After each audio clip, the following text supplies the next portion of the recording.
जय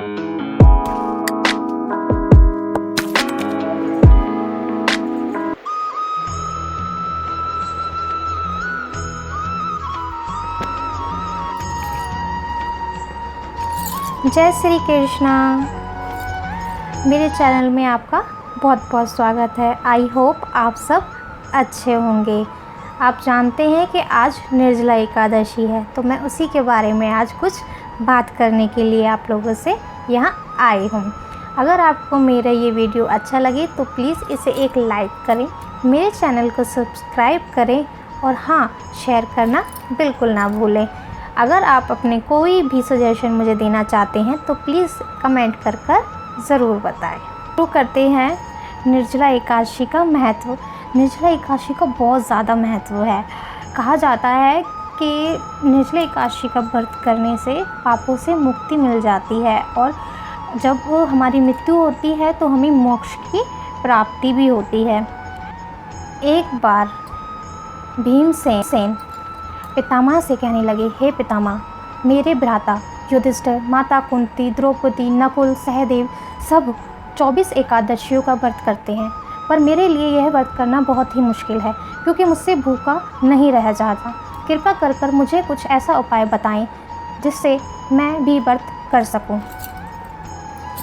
मैं पूजा पाठ, भक्ति भाव, दान सब अच्छी प्रकार से कर लेता हूँ, परंतु मैं भूखा नहीं रह सकता। कृपया करके मुझे कुछ उपाय बताएं। इस पर व्यास जी कहने लगे, हे भीमसेन, अगर तुम नर्क को बुरा और स्वर्ग को अच्छा समझते हो तो तुम्हें 24 एकादशियों का व्रत रखना ज़रूरी है।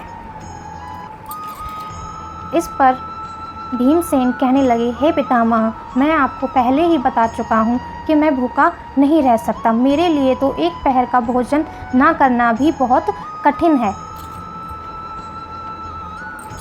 अगर कोई ऐसा व्रत हो जिसे पूरे वर्ष में सिर्फ एक ही बार रखा जाए, अगर ऐसा कोई व्रत है तो आप मुझे बताइए, मैं वह व्रत ज़रूर करूँगा।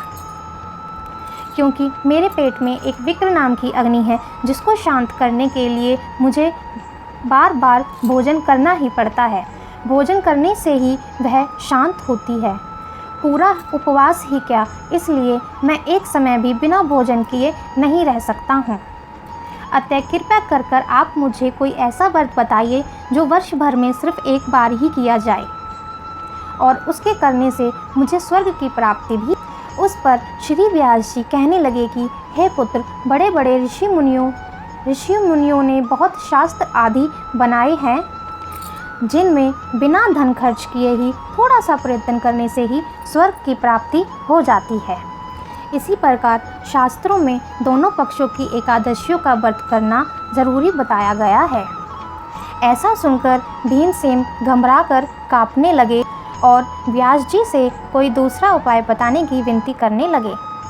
कहते हैं कि ऐसा सुनकर श्री व्यास जी कहने लगे, वृषभ और कुंभ की संक्रांति, मिथुन की संक्रांति के बीच जेठ मास के शुक्ल पक्ष जो एकादशी आती है उसका नाम निर्जला है। इस एकादशी में अंतो दूर जल भी ग्रहण नहीं किया जाता। तुम उस एकादशी का व्रत करो। इस एकादशी के व्रत में स्नान और आचरण के सिवा जल का प्रयोग करना वर्जित बताया गया है। इस दिन ना तो भोजन ग्रहण करना चाहिए और ना ही जल ग्रहण करना चाहिए। भोजन ग्रहण करने से व्रत टूट जाता है। इस व्रत में एकादशी के सूर्योदय से लेकर द्वादशी के सूर्योदय तक व्रत किया जाता है, यानी व्रत के दूसरे दिन पूजा करने के बाद ही आप जल ग्रहण कर सकते हैं, अपना व्रत खोल सकते हैं। व्यास जी ने भीमसेन को बताया कि इस व्रत के बारे में भगवान ने ही स्वयं बताया था। यह व्रत सभी पुण्यों और अच्छे कर्मों से भी बढ़कर है।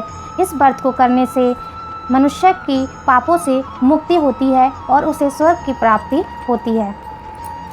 यह थी एकादशी व्रत की कथा। आज मेरा भी एकादशी व्रत है और मैंने भी आज निर्जला एकादशी व्रत किया है।